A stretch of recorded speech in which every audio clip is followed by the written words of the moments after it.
Olá, eu sou Verusca Goiking e esse é o programa Visão Macro. E com tantos acontecimentos em Brasília, parece que o pessoal está se esquecendo um pouquinho que a gente tem uma reforma importante para ser votada. E para falar sobre esse assunto, eu recebo hoje Fernando Gonçalves, que é superintendente de pesquisa econômica do Itaú Unibanco. Tudo bom, Fernando? Tudo bem. Tudo certo. E olha só, então, a gente esteve conversando e parece que a equipe do Itaú Unibanco só espera que a reforma da Previdência seja aprovada só em 2019, já com um novo presidente. Por que vocês têm essa perspectiva e quais são os impactos dessa protelação na economia? Sim. Eu acho que assim, está muito evidente, né, a dificuldade política de aprovação de uma reforma que necessita de 2/3 do Congresso, como uma reforma da Previdência. Esse ano está sendo difícil, no ano que vem, com a eleição, deve ser mais difícil ainda. Então, nosso cenário base, de fato, é que só o novo presidente seria capaz de aprovar uma reforma da Previdência, pelo menos uma reforma que não seja diluída, uma reforma relevante. E, portanto, como o novo presidente só assume no 1º de janeiro de 2019, ficaria para 2019 uma reforma mais abrangente, né? Agora, é verdade também que o noticiário recente sugere um crescimento da chance de aprovação da reforma antes dessa data, né? A gente vê o ministro Meirelles mencionando que a reforma da Previdência vai voltar a ser a ênfase, né, do governo. Então, acho que a gente tem que observar um pouco, mas o nosso cenário base é, de fato, que a aprovação seja apenas em 2019. E quais são os impactos para a economia e principalmente para a política fiscal desse atraso aí? Porque a expectativa era que fosse votado no primeiro semestre, agora já falam em outubro, mas o cenário de vocês é só em 2019. Como que fica a política fiscal? Realmente é lamentável essa postergação, porque a situação, infelizmente, não fica estável esperando a aprovação da reforma, ela vai se deteriorando, né? Então, quanto antes a gente aprovasse a reforma, melhor seria, né? Então, acho que nós temos hoje, né, desde o final de 2016, a aprovação de uma emenda constitucional que foi muito importante, a emenda do teto dos gastos, e, basicamente, a gente tem que fazer reforma antes que esse teto seja atingido. Na nossa visão, esse teto será atingido em algum momento entre 2019 e 2020, né? Então, quanto antes a gente fizesse a reforma, melhor seria, mas se não fizermos, agora, 2019 vai ser um ano crucial. Temos que fazer, senão atingiremos o teto do gasto ou em 2019 ou em 2020 nas nossas contas. Então, é muito importante para que não haja uma desconfiança sobre a falta de sustentabilidade da dívida brasileira, enfim, com efeitos nocivos em prêmios de risco e em ativos de modo geral no Brasil. E vai chegar a elevar de forma preocupante, a ameaçar o rating mais uma vez até lá, se a gente esperar até lá para ser aprovado, até 2019? Acho que tem algum risco de haver um novo downgrade. Não, acho que esperar até lá, muito provavelmente não. Tá? Eu acho que as agências de risco tipicamente esperam o novo governo se manifestar antes de promover um novo rebaixamento. Acho que é provável que isso ocorra dessa vez novamente. Então, eu acredito que não deve haver nenhum rebaixamento daqui até a eleição, até 2019. Né? Mas, em 2019, se não houver sinais de que, de fato, vai haver aprovação da reforma, aí sim eu acho que pode ter uma chance razoável de haver um novo downgrade. E esses sinais eles devem vir já no primeiro semestre de mandato, seja qual for aí o novo presidente. Né? Acho que teria que ser o quanto antes, como a gente falou, o ideal que fosse agora. O momento atual não é um momento tão favorável em termos políticos, mas o próximo governo teria que lidar com essa situação, né? Correndo o risco de, se não lidar com ela, sofrer consequências importantes em termos de, enfim, ficar restrito pela emenda do teto do gasto. Então, acho que é fundamental que 2019 já comece com uma discussão de reforma da Previdência. E vamos torcer para que nós estejamos pessimistas demais e que, na realidade, a reforma seja aprovada antes, né? Quem sabe, tomara, né? Tomara. Falando sobre o nível da dívida brasileira, qual a expectativa de vocês para os próximos anos, já contando aí com esse atraso na Previdência? É uma deterioração substancial, tá? Deterioração que, enfim, a dívida supera os 80% em alguns anos.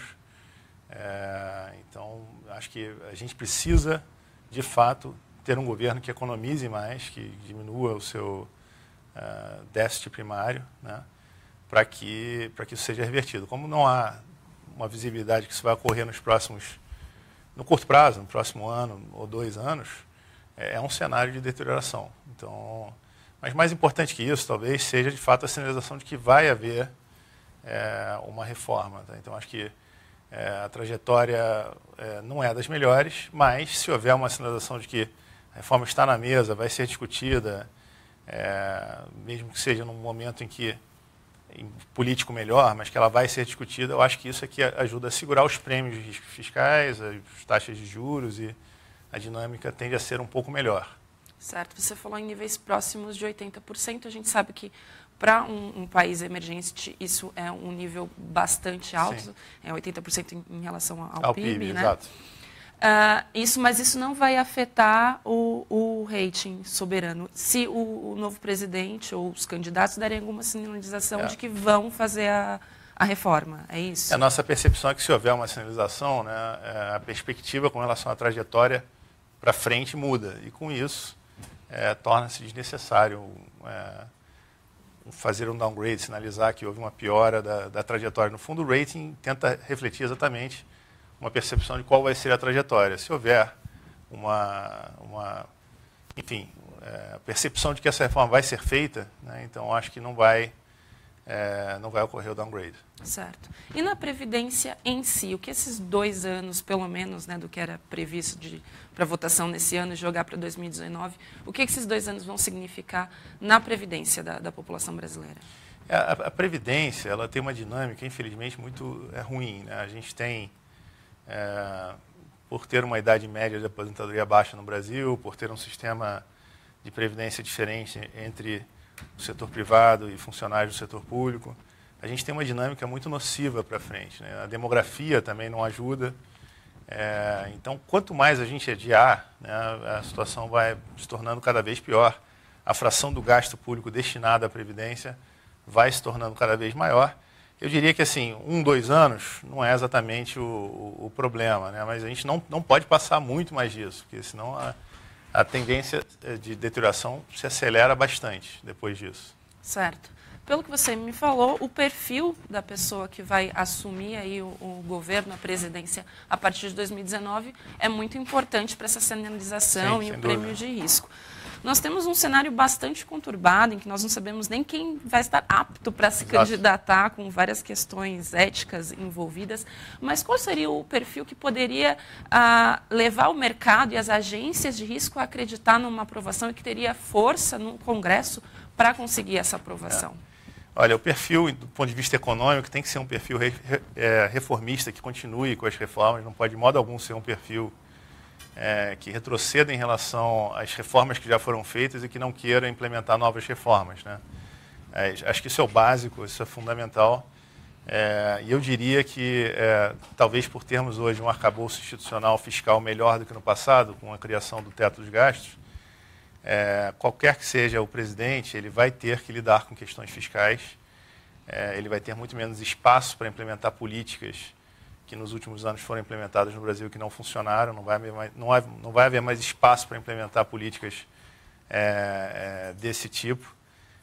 Então, assim, tem que ser, o ideal é que seja um perfil reformista, mas mesmo se não for, né, se for uma pessoa que tenha, sei lá, feito uma campanha na direção de que não vou fazer reformas, etc., no final das contas, ela vai estar restrita muito mais que os governos anteriores, não vai poder implementar o tipo de política que vem sendo implementada.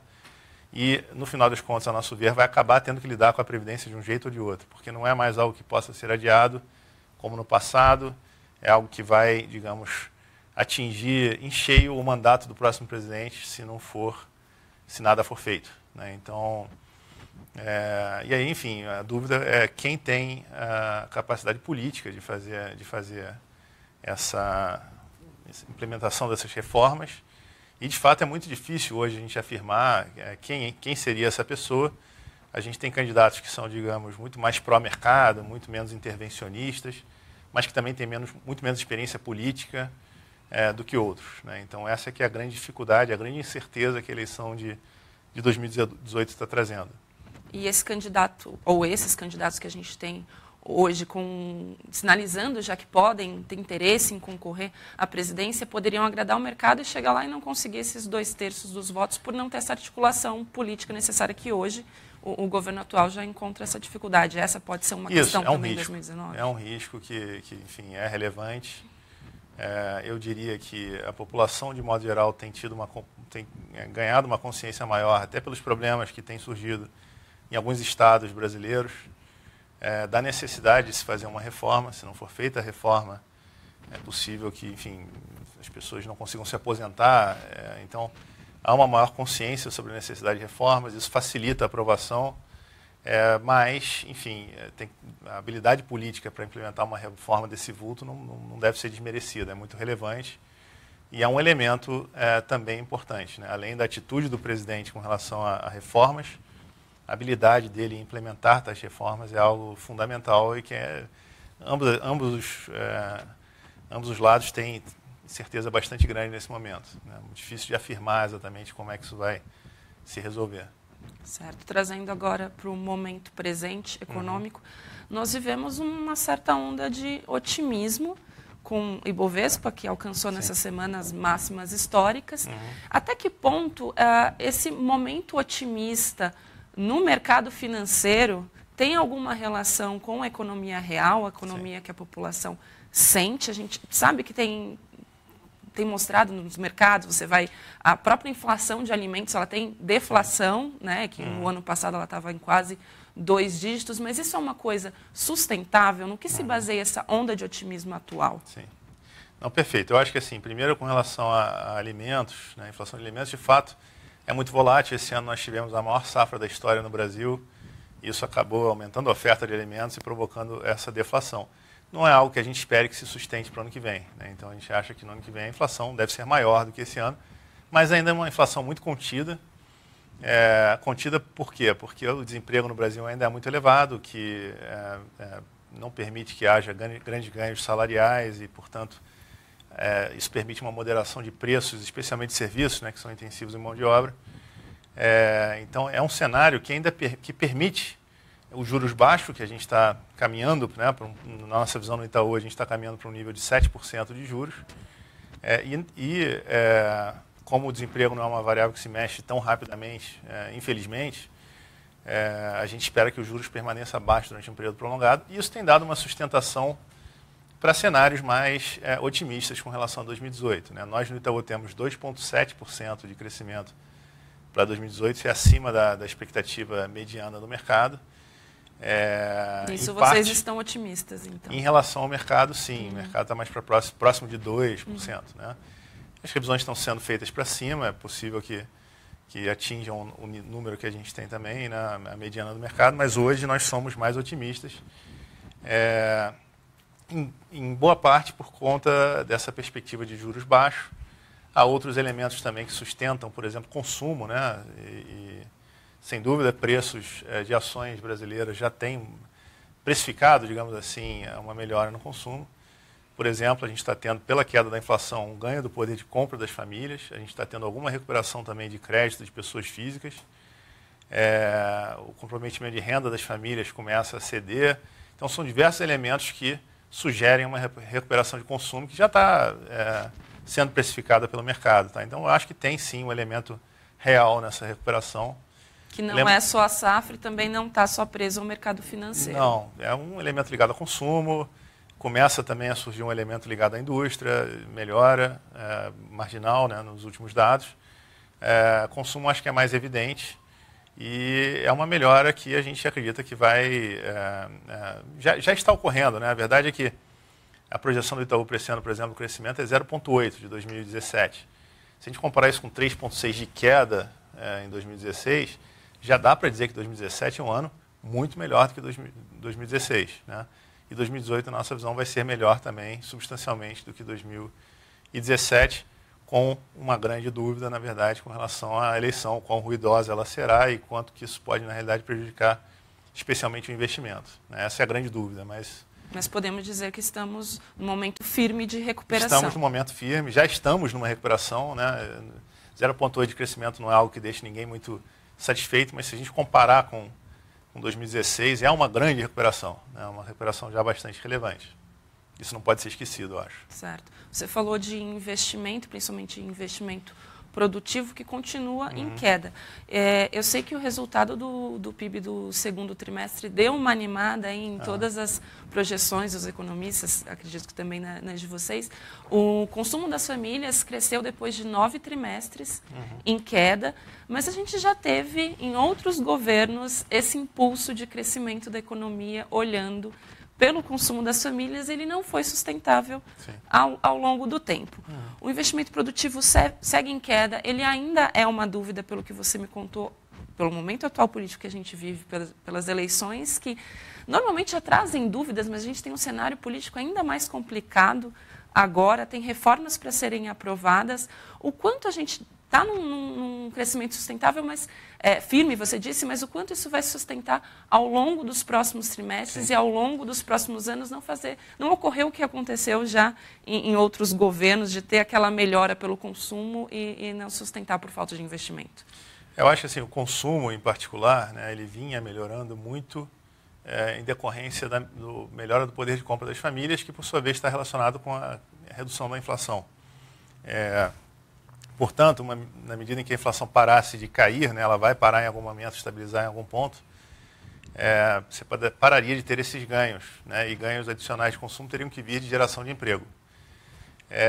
Os últimos dados de emprego já mostram também uma recuperação, né? Então, você começa a gerar emprego no Brasil, depois de muito tempo. A taxa de desemprego já está há alguns meses caindo, foi uma surpresa importante também no cenário. Isso está dando uma robustez para a recuperação do consumo.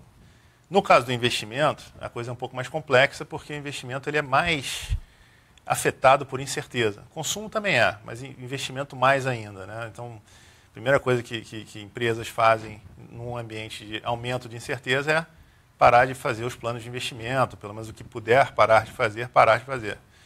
Então, para 2018, né, como a gente tem um ano eleitoral cuja eleição está muito indefinida, e inclusive o nome dos candidatos a gente não sabe quais vão ser, existe um risco de ser um ano com bastante volatilidade. Isso pode sim afetar o investimento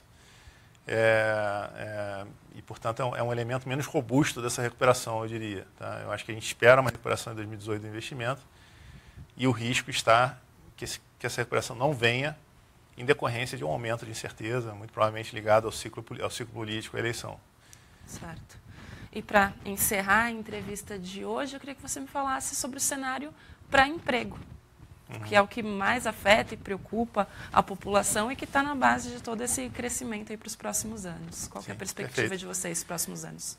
Nós, no Itaú, né, nós não tínhamos, na verdade, um cenário de queda da taxa de desemprego por agora. Nós revisamos o cenário por conta das surpresas recentes nos dados. Quando você olha, na verdade, que tipo de geração de emprego está sendo feita, não é de grande qualidade, a verdade é essa, porque ainda é uma geração de emprego baseada em pessoas sendo contratadas sem carteira assinada, então com, enfim, menor proteção, um emprego de pior qualidade.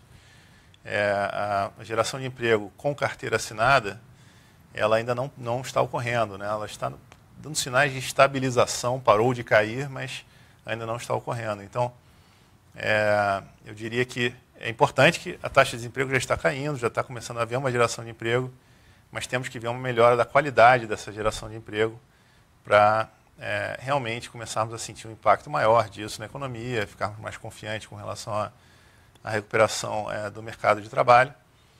Acho que algo que pode ajudar também é a reforma trabalhista, que foi aprovada e que vai entrar em vigor em novembro. Tudo vai depender um pouco se, enfim, ela vai ser implementada como foi criada, ou se vai gerar, enfim, alguma turbulência, e, enfim, instâncias superiores do judiciário vão ter que decidir o que vai ocorrer. Aqui no Brasil a gente tem uma coisa que é se a lei pega ou não pega, né? Porque depois de aprovado ainda tem isso. Eu acho que, enfim, certamente é uma mudança importante e a gente vai ter que ver instâncias superiores do judiciário dando a diretriz em algum momento sobre o que de fato vai ser implementado, como vai ser implementado, etc. Então, acho que isso é ainda uma incerteza com relação à reforma trabalhista, mas acho que estamos melhores, sem dúvida, do que estávamos antes. Isso pode ajudar na geração de emprego também. Então, tá certo. Muito obrigada por trazer o cenário do Itaú Unibanco para os nossos leitores. Esse foi o Fernando Gonçalves, superintendente de pesquisa do Banco Itaú Unibanco. Obrigada por acompanharem o programa Visão Macro até aqui e a gente volta na semana que vem. Até lá!